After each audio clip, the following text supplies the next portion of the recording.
News Talk 610 AM and 102.1 FM. KBNU. KBNU News Time is 4:05. I'm Bill Walter with this news update brought to you by Northern Steel Buildings. On Wednesday, or today, actually, the Orrin Hatch Foundation announced plans for the funeral services of Senator Orrin Hatch.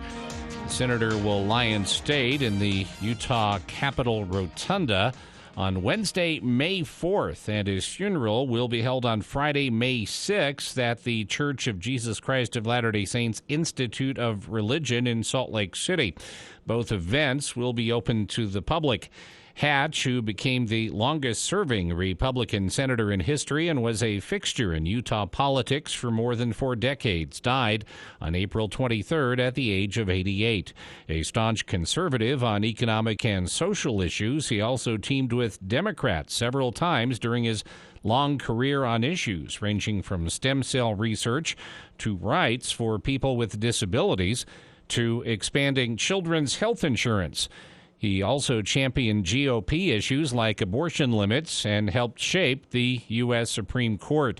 He retired in 2019 and was replaced by Republican Mitt Romney. KBNU News Time is 4:06. KBNU weather for tonight. Mostly cloudy this evening, then becoming partly cloudy. The overnight low in the upper 30s. Chance of rain showers Thursday morning. And then a chance of showers and thunderstorms in the afternoon on Thursday. Mostly cloudy, mid-60s for the high. Southwest winds 10 to 20 miles an hour in the afternoon. Chance of precipitation tomorrow, 40%. It's 68 right now at KBNU. KBNU weather brought to you by Logan Dental Associates. Make your appointment at Logan Dental Associates with Dr. Brandon Preby, Curtis Taylor, or Anthony Larson. Or if it's more convenient, visit them at their Cherry Creek Dental Office in Richmond, a full-service dental office to take care of the entire family.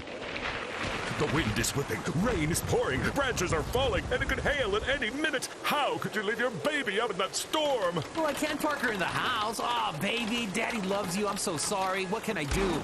Call Northern Steel Buildings to protect your baby. We build custom agricultural buildings, barns, arenas, warehouses, and equipment storage that's built to last. Schedule a free consultation at northernsteelbuilding.com. That's northernsteelbuilding.com. Value from concept to construction. KBNU News Time is 4:07. USU libraries have been chosen as the first participants in a United States Government Publishing Office pilot project.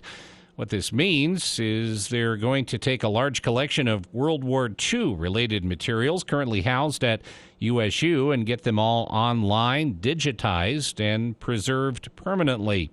On KBNU's For the People program last week, archivist with USU Libraries, Jen Kirk, indicated it will be available and accessible to anyone, anywhere. So as part of this collection, we interact with the GPO, or the Government Publishing Office, fairly regularly. We get materials from them today. Every day we're receiving new printed materials and making them available to the public.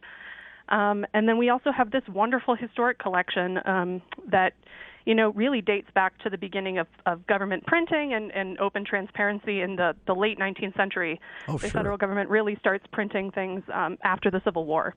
Kirk said they have pictures and documents in their collections that the public is free to come and look at. One of the most fascinating pieces of the collection, in my mind, is a document about Utah.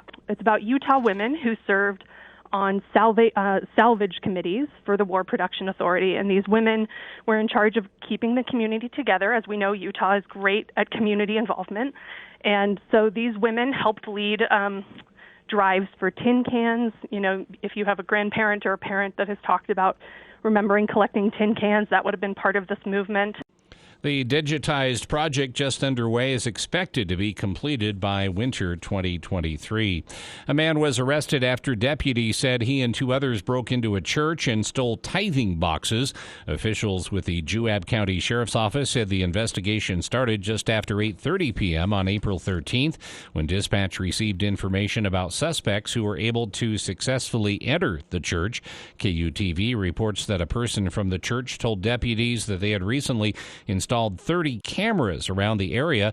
According to video footage that was obtained, there were 3 suspects involved in the incident. On April 23rd, deputies received a call from one of the suspects' mother informing them that he would like to turn himself in. 19-year-old David Rayner was booked into the Juab County Jail on multiple counts of theft and burglary.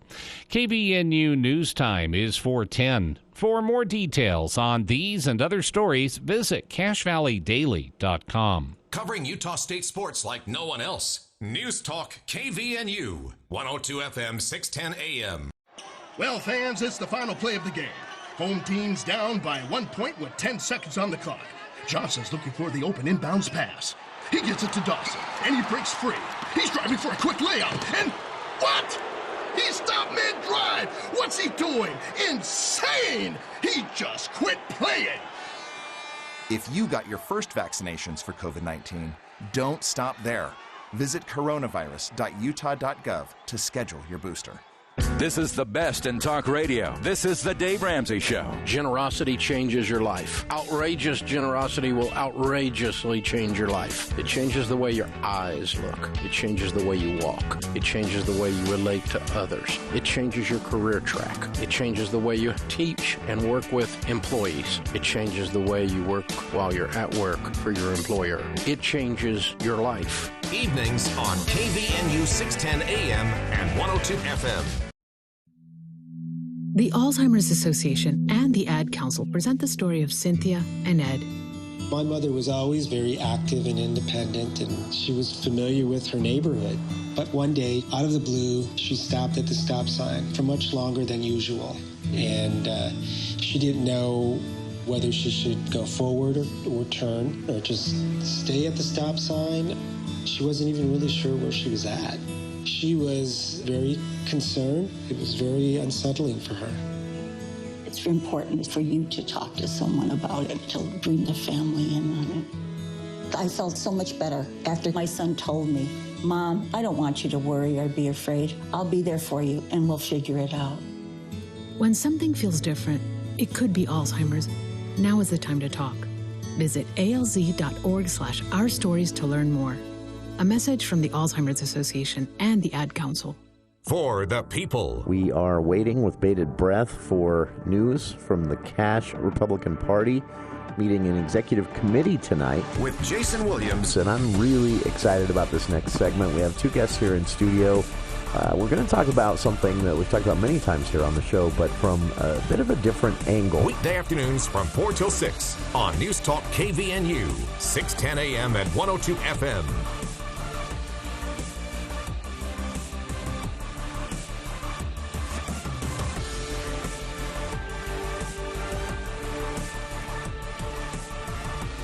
Welcome to KVNU's For the People. I'm Jason Williams. Bill Walter here in the studio as well. Wednesday, April 27th. Coming up on the show today, I'm going to speak with some high school debaters. I'm excited to be able to highlight this one. It's a debate is, not for everyone, of course, but it's also something that's kind of fallen, a lot of humanities have sort of fallen out of focus. It's tough because you have to focus on, assuming when it comes to education priorities, there's limited energy. It's a finite amount of energy you've got to pour into this or that. And so we've been, and I'm not criticizing this, we've been really focused on STEM and, science and arts as they pertain to science for a long time. Part of the reason for that is where all the jobs are. So if the goal of K through 12 education is to prepare kids for adult life in the real world, obviously, giving them some skills to be employable right out of high school is not a bad idea. but also giving them some skills that allow them to choose where they might want to go with higher education. Definitely not a bad idea. So I understand these priorities, these focuses become a thing, and they should. But unfortunately, there's a flip side to that, too, where things wane. And I think it's unfortunate sometimes that a lot of the humanity arts have gotten, neglected a bit. Stories of schools canceling art programs, obviously, are pretty frequent. That's sad. But music is also something that's less of a focus, it seems, at least in high schools here in Utah. At least in our discussions about education priorities, that definitely is true, if not at each individual school. But also things like debate, and it's hard.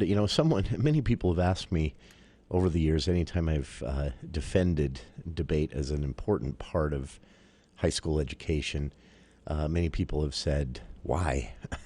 Which is a really fair question for anything, but.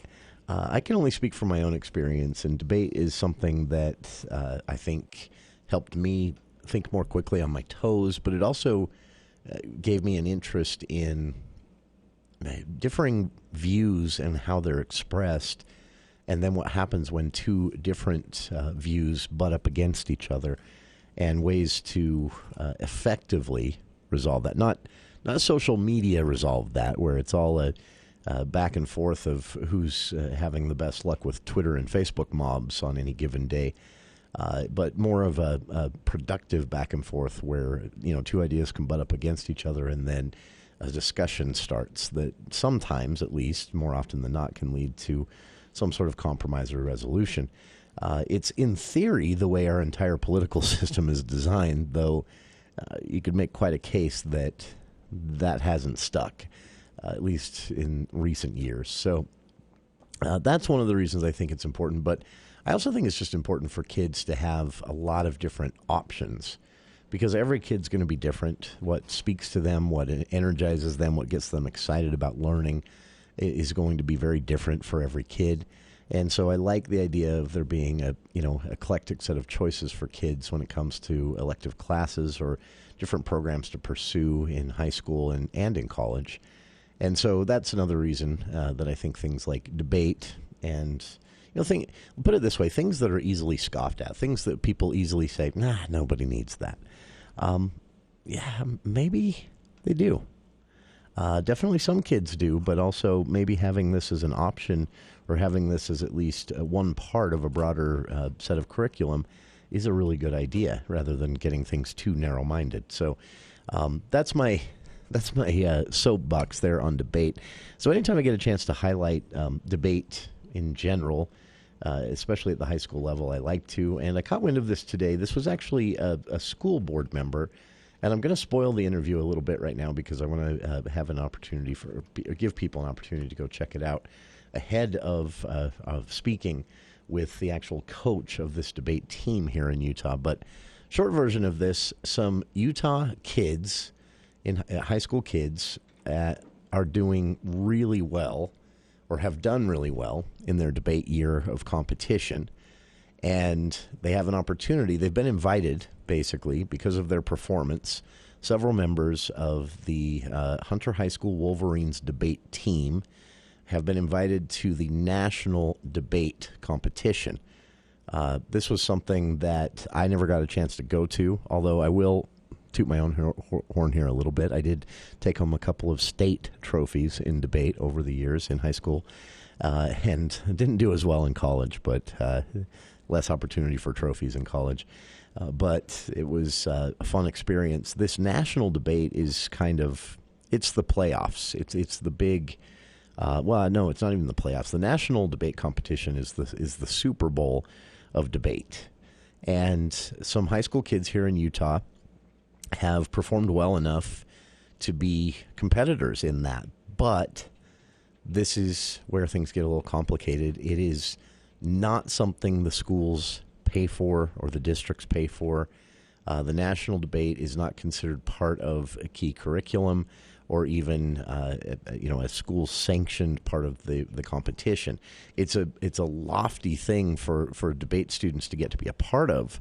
And, of course, even just, performing well enough in debate competitions statewide and regionally to be accepted into the national debate competition that itself is something that should at least go on someone's college application for sure.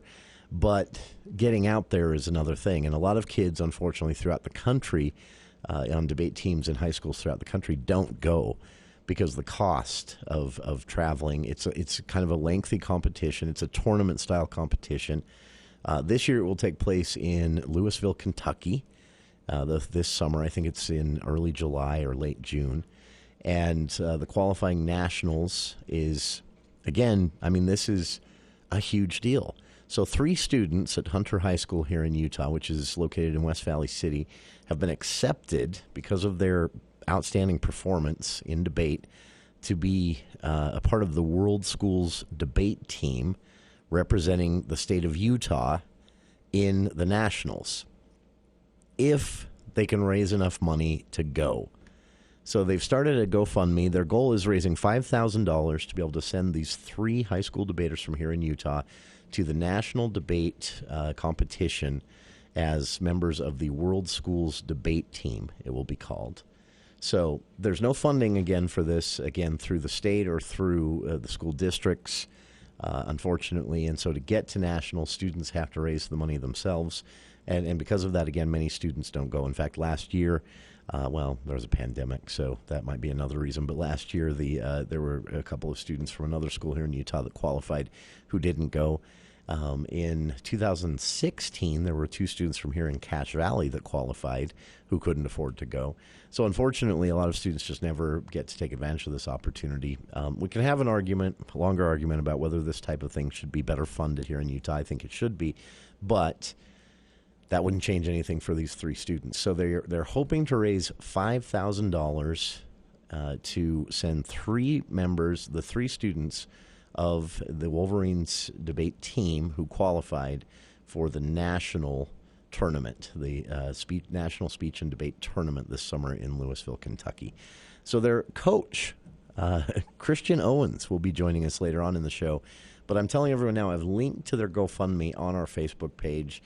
And if you can afford to, if you're inclined to, if it's $5, $10, $50, go help them meet this. It's a $5,000 goal. Easy to do if everyone gets involved. I caught this, again, a state school board member shared this earlier today on Twitter, and I asked her for some details. She sent them along and then put me in touch with the debate team's coach there at the Hunter High School Wolverines here in Utah, and he'll be joining us later on to talk about the students' experience, what it took for them to even qualify for this national speech and debate tournament, and why they're hoping to go. So that's coming up later on. More of KVNU's For the People and headlines from around the Valley right after this. NMLS 1817019. What's a freedom loan? This is Rod with LendRate Mortgage. Here's an example. On the day this ad was recorded, the largest credit union in Utah quoted a 30-year rate of 4.875% with over $8,000 in closing costs. LendRate's Freedom Loan APR is 4.625% and covers 100% of the closing costs for the same $647,000 loan amount. So you get a 0.25% lower rate, a lower monthly payment, and we pay all the closing costs. Save thousands in upfront costs and get a lower rate. Call 801-APPROVE or visit lendratemortgage.com. Declare freedom from higher rates and fees with the Freedom Loan. Call 801-APPROVE or visit lendratemortgage.com. Coverage of Region 11 Spring Sports continues on local radio and video streamed on CashValleyDaily.com. Thanks to sponsors Adams Wealth Advisors, Great Basin Graphics, Old Grist Mill, Logo Shop, and McDonald's. Broadcast coverage this week includes Bear River versus Logan Softball on Tuesday, Ridgeline versus Green Canyon Baseball on Tuesday. On Wednesday, Bear River versus Mountain Crest Baseball and Logan versus Green Canyon Boys Lacrosse. On Thursday, Logan versus Green Canyon Soccer. And on Friday, Green Canyon versus Skyview Boys Lacrosse. See the schedule on CashValleyDaily.com.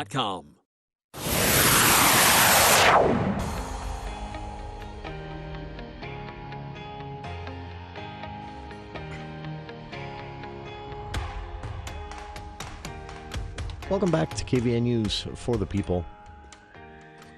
I'm sure everyone's had a day like this, but sometimes the nature of my day job, I'm out and about a lot. And of course, you're with the CIA. Yeah, that's right. In my clandestine investigations.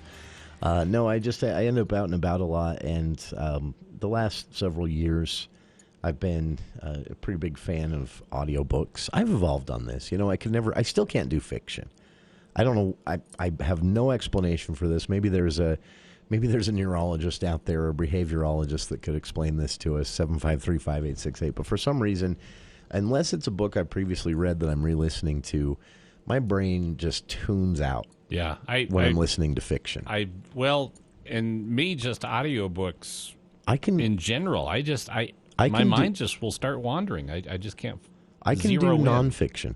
If I'm learning something, I can do it. Because you go, yeah, oh, really? I'd never thought of that. It has to be a topic that grabs my interest. One of the most fascinating was, I don't even remember the name now, but it was basically the history of how they tied the plague back to the single well. And I actually listened to that before the pandemic started, but it kept popping into my head for the last 2 years over and over and over. Typhoid Mary and all of that.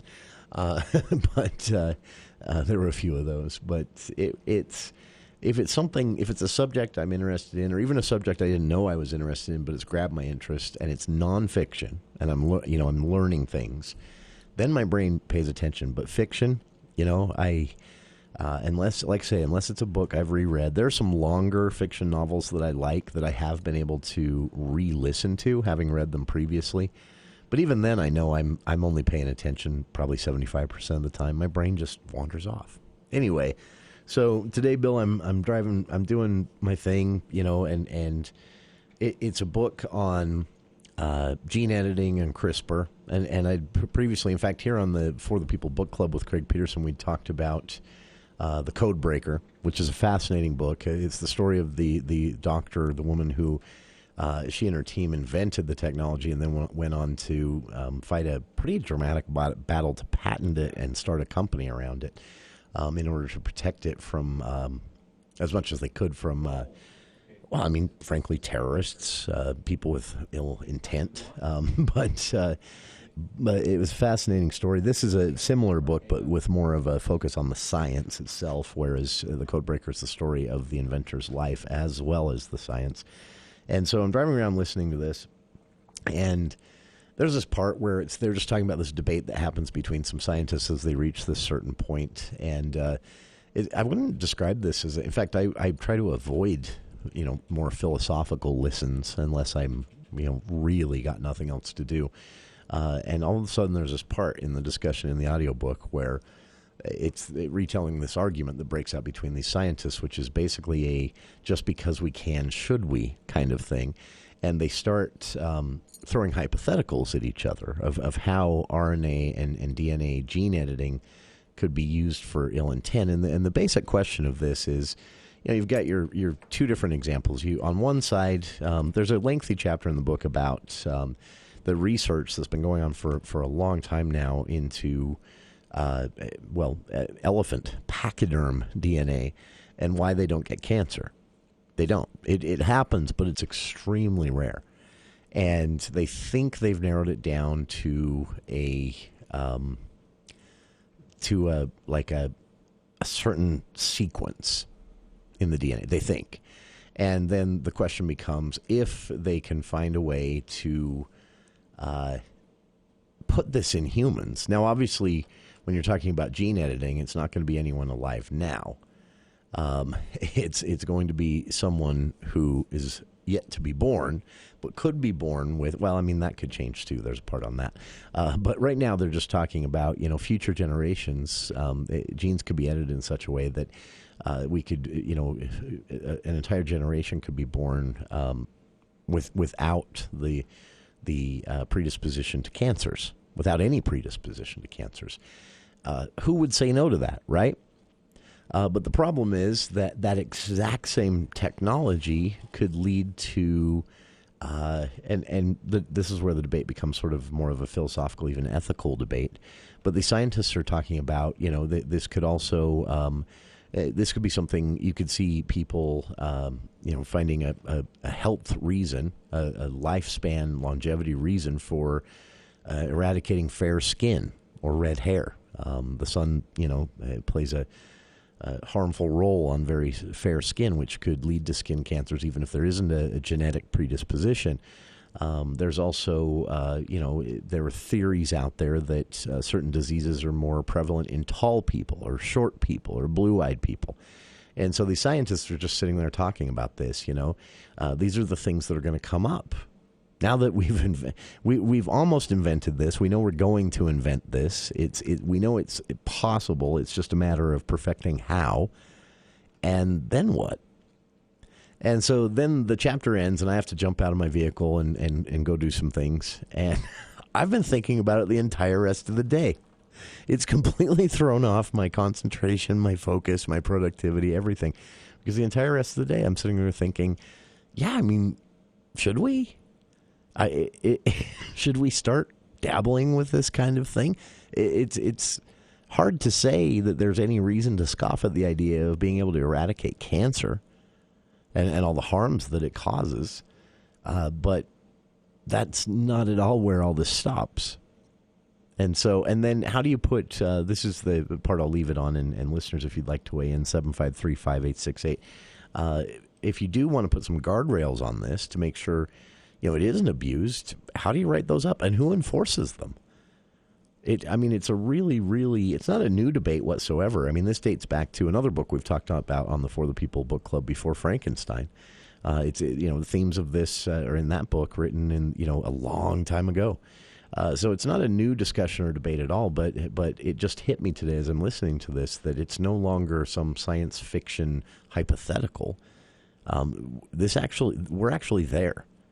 On this one specifically, we are to that point. We know how to do it. We just haven't perfected actually doing it. And once we do, then we'll start doing it. Should we? It's really an interesting question. But like I say, the story is, it just kind of, I had a lot to get done today, and my concentration was gone. I caught myself just staring at a computer screen for a good 20 minutes thinking about this. Mitch on the line. Mitch, go ahead. Yeah, first of all, was the book you were reading about called The Chlorine Revolution by chance? Yes. Okay. It's fascinating. I like it. Recommend it highly. Very fascinating. Couple things. One, you're mentioning about not being able to focus when it's fiction. That's because that's not what engages you that far. It's an engagement thing. Your brain knows that this isn't real, so it's not really beneficial, so it kind of just does the same as when someone's yammering about a story you don't care about. That's interesting. Now, Mitch, let me ask you this: as one who teaches, do you run into this with students? Are there? You haven't doing this with me. I got a learning disability that I got to deal with. Sure, we all do in some way. And then I take all the stuff from that, and I teach the kids the stuff that no one ever taught me about how to cope with it. That's interesting, because it helps a lot. I've wondered this before, because I look back on some of the things that, it's been so long it's hard to remember, but I look back on some of the subjects that were more challenging to me in school, and there was this weird dynamic where the things that I found the easiest and was the most interested in, those were the classes I struggled in, mainly because I just wouldn't turn stuff in. Sometimes I wouldn't go. But the classes that were hard, where I had to work and actually take notes and then revisit those notes, like math classes, I ended up with good grades. I didn't enjoy it as much, but I ended up with good grades. And that's always a fascinating dynamic. You had to work.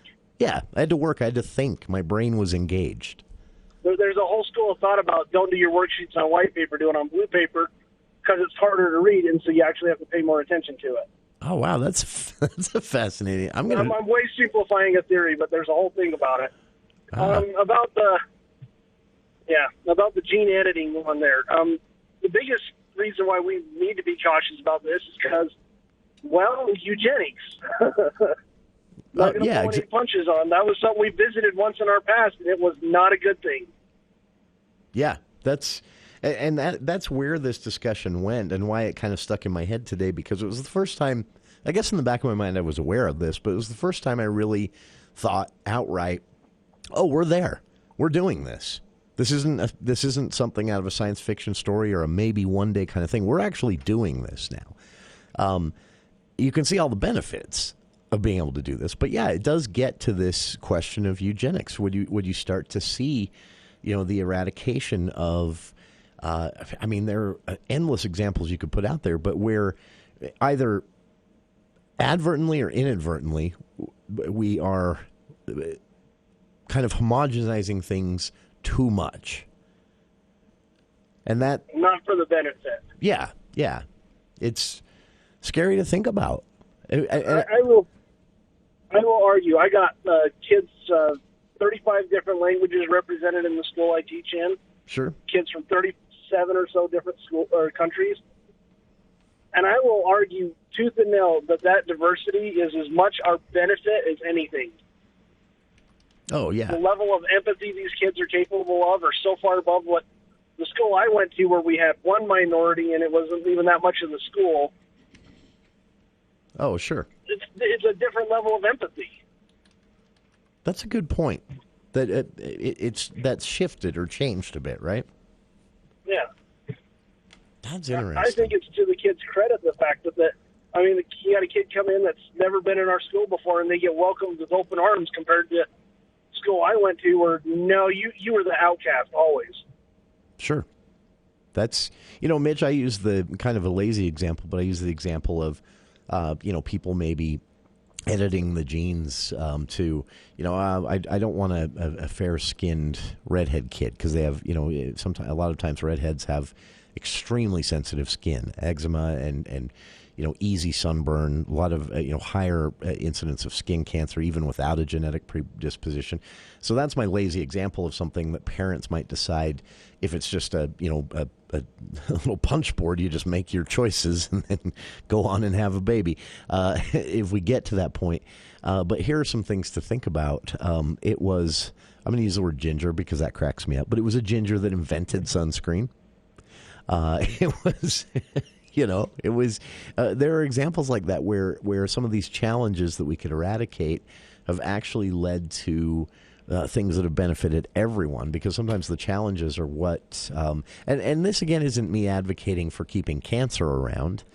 So obviously there are lines that I'll draw personally where I'm okay with some gene editing and changing us as a species forever. I don't know where those lines are, but I do think that, there would have to... Let me ask you this, Mitch. As somebody I know that has read a lot of science, understands how the whole dynamic works there. When it comes to guardrails, if we say, okay, we're going to put some guardrails on this, we're going to say, this is great that we can do this, but you can't do it you can't use it for this. But then who enforces that? I don't know the answer to who enforces it, because that's what you're supposed to... Technically, that's the purpose of government. Sure.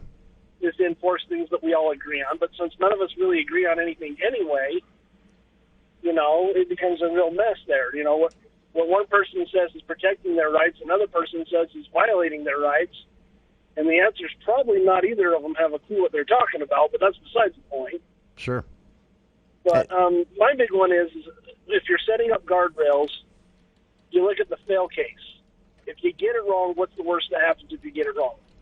If we accidentally put the guardrails with too little editing, then some people get higher risk of a disease that we might could treat other ways.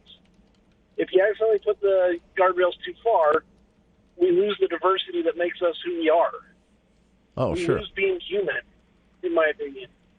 Yeah. We lose so I would err on the side of guardrails closer to norm, not closer to changing everything.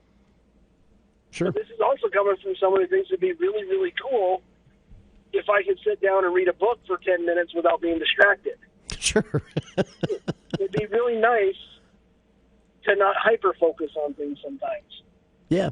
And it would be hard if they came to you and said, we can inject you with this gelatinous goo full of all of these RNA modifying blah blah blah. I've read enough books. I know that that's how it works. I don't know the terms, but and we can make it so you're say you're an adult out there dealing with some aggressive ADHD. We can soften that. We can make it go away. We can eradicate very debilitating. Because that would be the hardest decision. Sure. Yeah. Would you do it? That's the question. Would I still be me if I did it? And who knows? Are the challenges I went through part of who I am? Sure. I mean, when you get into that level of philosophy, though, you're really getting into it. That's where it gets difficult for me, because it becomes, that's what struck me about this, is I'm listening to this science book where I'm learning all of these cool terms and all these cool concepts and some of the inner workings of how, the CRISPR machine works itself and things like that. And then all of a sudden, boom, this big, broad philosophical conversation is happening, and I'm stuck on it. I want to add a terrifying thought to you on that one. Okay, leave us with something scary. The scientists that are majoring in all of this, how many of these schools are pushing really hard to get rid of all their humanities requirements? Yeah. Or being pushed to get rid of their humanities? Oh, yeah. But isn't that the part that helps us to understand why, sure, getting rid of cancer would be good, Sure. but if we delete an entire culture, that's not so good. Yeah, that's what bothers me, that this technology lands in the hands of a future generation that maybe has no concept or care or even regard for community and human connection. That it's all just a numbers game. That frightens me. So that's a great point, Mitch. That's our current culture, dude. Well, I know that's what. Now imagine this just being the permanent way of things and not some sort of speed bump. It's frightening stuff. It could be. Mitch, we've got to get to the news. A fascinating conversation. I'm glad you joined us on this one, because it's great to get the perspective of someone who's actually, working with and influencing young minds. And I'm happy to hear that I'm not the only one that has a little bit of a struggle with that, with that engagement on certain subjects. Always a pleasure. Have a good one. Always a pleasure to have you call, Mitch. Thank you for calling. Others out there, 753-5868. We'll be back right after these headlines with KVNU's Bill Walter.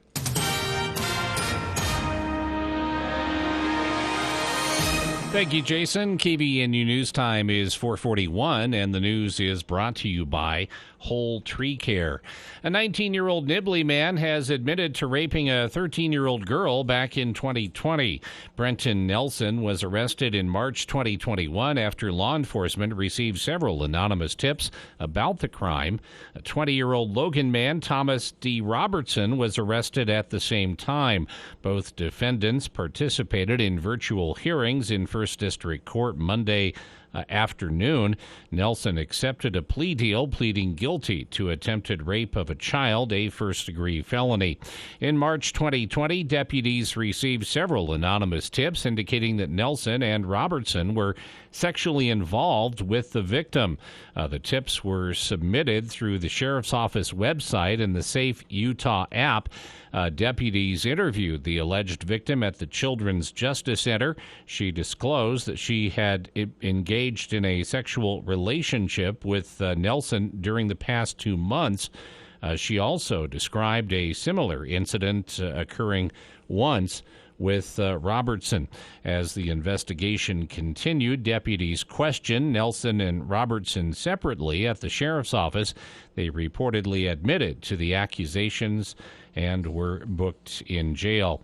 Hunter education graduates will be eligible to compete against each other in an upcoming competition. On May 13th and 14th, Utah's Hunter education grads will showcase their shooting abilities and other outdoor skills in a 2-day competition to be held at the Cache Valley Public Shooting Range in Logan. The National Rifle Association Hunter Education Challenge has been going since 1987. Levi Bassett, shooting sport coordinator for the Division of Wildlife Resources, said they are expecting 30 to 50 youth competitors trying to earn trophies and prizes. The youth will compete in various categories, ranging from rifle and bow shooting to wildlife identification and orienteering. Winners will not only earn trophies, they will also have an opportunity to compete in a national competition. The program is designed to help young hunters ages 6 to 18 who have already passed hunter education who have already passed hunter education to develop and improve their hunting, marksmanship, and safety skills. And U.S. wildlife officials have agreed to craft a new habitat plan for the rare snow-loving Canada lynx. That could include more land in western states where they would be protected. The plan for the wild cats must be released by 2024 under a legal agreement with environmentalists announced today. 2 environmental groups had sued to enforce a prior court ruling that said federal officials wrongly excluded areas of Idaho, Montana, and Colorado from a critical habitat designation for the lynx.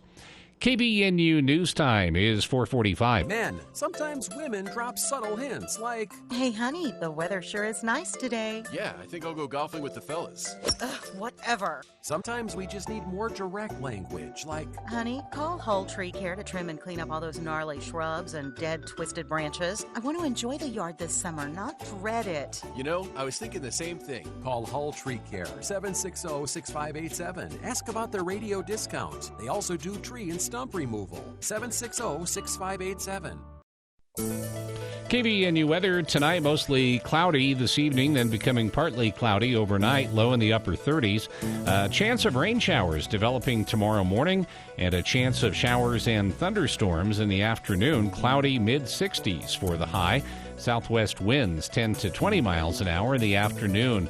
Up to a 60% chance of rain showers, slight chance of thunderstorms Thursday evening, and then a 30% chance of rain and snow showers Friday morning with cooler air moving in. High temperature on Friday only in the lower 50s. It's been to 71. Right now it's 66 at KBNU. KBNU weather brought to you by Adams Wealth Advisors. Expect specific guidance from advisors that adhere to principles of honesty, professionalism, and integrity. Visit adamswealthadvisors.com to schedule a time with an advisor today. For more details on these and other stories, visit CashValleyDaily.com. My son Parker's birthday was just a little bit ago. We took him out to dinner, and then that weekend the family came over. His wife then had friends celebrate with him the next week, and 2 weeks later, he was blowing out the candles with his grandma. His birthday turned out to be a celebration month, which is just fine. He's a good kid. I guess when something's really great, you need a whole month to celebrate. And this, my friends, is as good of a time as ever to tell you that the month of April is Jeep Celebration Event. Right now is a great time to get a 2022 Jeep Grand Cherokee L 4x4, just $469 a month. Or how about the Powerhouse 2022 Jeep Gladiator S 4x4, the only open-air pickup with the best-in-class towing, lease one for just $389 a month. Come celebrate these Jeeps with us like it's your birthday. You'll see why it takes the whole month to do it. Come to Brigham City, Tremont, or Logan. Heritage Auto, your hometown dealer with the biggest deals. Hi, it's Congressman Blake Moore here. As you know, the prices of gas, groceries, utilities, and housing are surging. Inflation has been increasing due to President Biden's policies, and it's a painful tax on all Utah families. I'm working hard to reverse these policies that are driving inflation and bring fiscal responsibility back to Washington. With inflation rising faster than paychecks, it's clear we need to balance our nation's checkbook. I've started a debt and deficit task force with stakeholders across Utah's 1st District to address America's most pressing financial problems. Please visit my website, www.blakemore.house.gov, to learn more about our productive solutions that will keep more money in your pockets. Paid for by official funds authorized by the U.S. House of Representatives. This is Ryan at My Mattress. I have a little bit of a bone to pick with online bed-in-a-box mattresses. If value is the combination of price and quality, these beds are not a good value. They cost about $1,000 and they last about 3 years. That's not a very good ratio. At My Mattress, you can get a $799 Sealy Posturepedic that will last you 10 plus years. The best value is at My Mattress. Isn't it time to sleep exceptionally? Hi, this is Drew Allen with Allen Mortuaries. Over the years, thousands of families have planned ahead with Allen Mortuaries. Planning ahead helps you make informed and thoughtful decisions. It also spares your family the stress of making these decisions under the pressure of time and strong emotions. Allen Mortuaries' secure pre-need trust plan can save you nearly 40% versus other plans. Keep it simple, safe, and secure. Go with the proven choice, Allen Mortuaries. Voted best funeral home in Cache Valley in northern Utah. Allen Mortuaries. Then, now, always. With so much financial uncertainty, are you wondering if your retirement savings will last? The market's ups and downs can keep you guessing, especially if you're approaching retirement or considering it. If you have more questions than answers about what's next, your Edward Jones financial advisor can help you prepare for your journey. After all, retirement isn't the end of the trek, it's a new beginning. Visit edwardjones.com or stop by your local Edward Jones office. Edward Jones, member SIPC.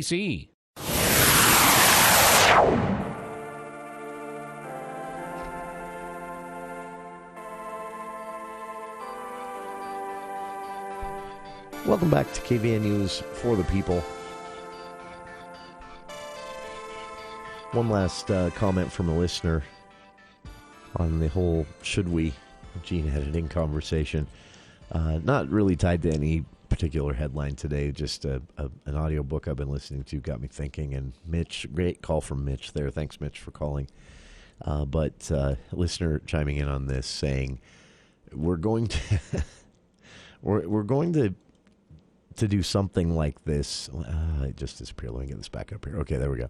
We're going to do something like this one way or another. Maybe what we should be talking about is slowing things down a little bit and thinking things through so that we at least perfect it before we start meddling with something as important as our own DNA. And yeah, I definitely, we've never done things that way before. What will happen though is some sort of emergency or crisis will, a real crisis will, and arguably you could say, in cancer rates, the rate of people undergoing long and oftentimes unsuccessful treatments for cancer is increasing and always has. And part of that is, of course, our better detection systems, earlier detection systems. But part of it might also be that there is just something, either in our diets or the pollution in the air or whatever it might be that is actually increasing this. And so, if it's hard to say, well, we know how to stop this. We don't right now, but within a year or two we will. So we get to that point. Would you really be the one to say, we know how to stop this, but we're not going to right now because there are some unknowns? No, what's more likely to happen is, look, we know how to stop this. There are some unknowns, but we're going to do what we can and cross our fingers that the unknowns aren't horrible. And then once we do that, we're down this road. We're editing our DNA, and we won't stop. So it's scary. But it's also, honestly, Bill, the idea of being able to at least eradicate like 99% of cancer. I mean, I know you have, I have, we all know someone, or we have ourselves been affected by cancer or lost someone to cancer. It's devastating. And if we had the science to stop that, it's kind of hard. We would. Yeah, it's kind of hard to say we shouldn't. Yeah. But yeah, it's just I don't know. It's an interesting thing to think about. And again, the reason this is on my mind is I'm listening to this audiobook and I realize, this is I've spent my whole life thinking about these things as a science fiction hypothetical, something that would come up one day. Some other generation's going to have to answer these questions. And then I realize that we're there, actually, with the CRISPR technology and RNA, our understanding of RNA changing and things like that. So We did have something to wrap up hour one here on. We did have a question from a listener on. We talked a little bit about the second documented case of the avian flu, the bird flu, in Cache Valley. Actually, second case in Utah, but this one in Cache Valley. And a lot of people shot an email saying, what should we do? We've got 4 in our backyard flock. We've got 2. We've got 10. Not a big industrial egg or poultry meat production going on here, just a backyard flock for fun or eggs or pets even. Should we take steps? And so, yeah, you should actually. But you're lucky because CacheValleyDaily.com's Rod Bohm actually already did the legwork on this.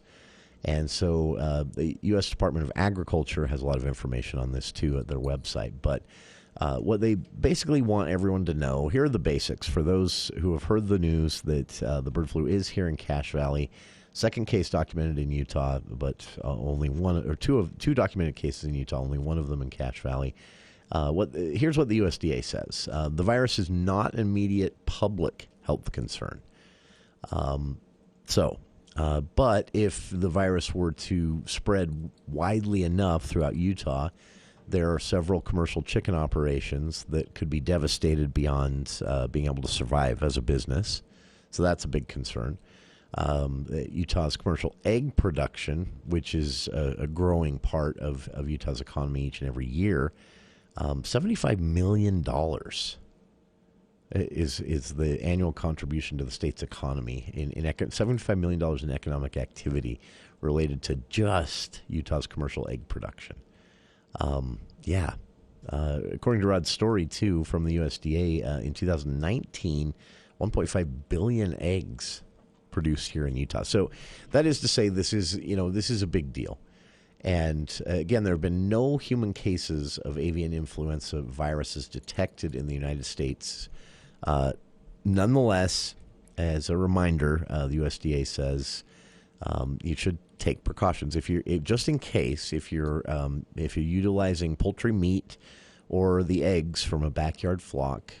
Just make sure, and this is good general advice anyway for other reasons too. Just make sure you're cooking them good. If you want to be exact, the internal temperature of an egg should be no less than 165 degrees Fahrenheit, which is basically the kill point for any bacteria and viruses. And that's pretty much all meat, I think. Yeah, right? that's about meat in general. 160, 165. Yeah. So, and if, like I say, if you want to be exact, there are thermometers you can get and things like that. But you can also, get a good idea from, if you know anyone who cooks a lot, they can tell you. I have a friend actually who did some schooling as a chef, and she says, you can actually look at certain foods. She can look at certain foods and tell you roughly the temperature and be almost exact. But yeah, so a way to interpret that is cook them good. You don't want to be. This is not a time for over easy eggs from your backyard flock. If you're worried about this, again, no human cases of the bird flu in the United States, but it is out there. And again, 2 cases here in Utah, 1 in Cache Valley, and those are the basics. So no, you don't need to stop eating the eggs from your backyard flock or go out and cull your flock. Keep an eye on them. USDA recommends that you watch for certain signs. Obviously, an unusually high number of deaths. I mean, that's going to alarm anyone, even if you've only got 4 chickens in your backyard flock. But lethargic behavior, a lack of coordination, weird walking, inability to roost, things like that. Those can be signs. And the USDA and the Utah Department of Agriculture and Food, they're asking that you contact them. If something strange is going on, because it's highly contagious. You obviously have no control over other flying birds. They all fly. Other birds flying through. So it's not. They're taking this very seriously, even though they're not wanting to start a panic. The Utah State University Extension has a fact sheet up on their website. And here are some of the basics from that. And you can see this at the USU Extension website I've linked to on our Facebook page, but it's also included in Rod Bohm's CacheValleyDaily.com story on steps to protect yourself now that we know the bird flu is here in Cache Valley. Virus, bacteria, and other disease-causing organisms do not act rationally. The USU Extension fact sheet says organisms are out to survive no matter what, so they will do the unexpected. And breaking even the simplest biosecurity rule could have devastating consequences. So they recommend a couple of simple steps that they call biosecurity. And they say one of the first most important steps is always consider your own chickens as potential disease carriers and everyone else's chickens the same. Keep facilities clean and tidy, get rid of trash, old feed spills, hiding places that might harbor rodents and predators, keep birds in comfortable environment, etc. All this is great idea, but maybe take it a little more seriously. And, of course, avoid ammonia buildup as well, which can make your birds more susceptible to a virus affecting their immune system. So, ventilation. But what I've always heard, a chicken would rather be cold than cooped up. So, open those vents if you've got them. All right. If you want to see more, again, some steps for what they're calling biosecurity of your backyard flock, now that we know the bird flu is here in Cache Valley, how you can protect yourself, protect your birds, and how you can still eat the eggs and even the meat if you're doing that. All of that in the story at CacheValleyDaily.com from Rod Bohm. I've linked to it on our Facebook page. Hour 2 of today's show right after this here on KVNU Logan.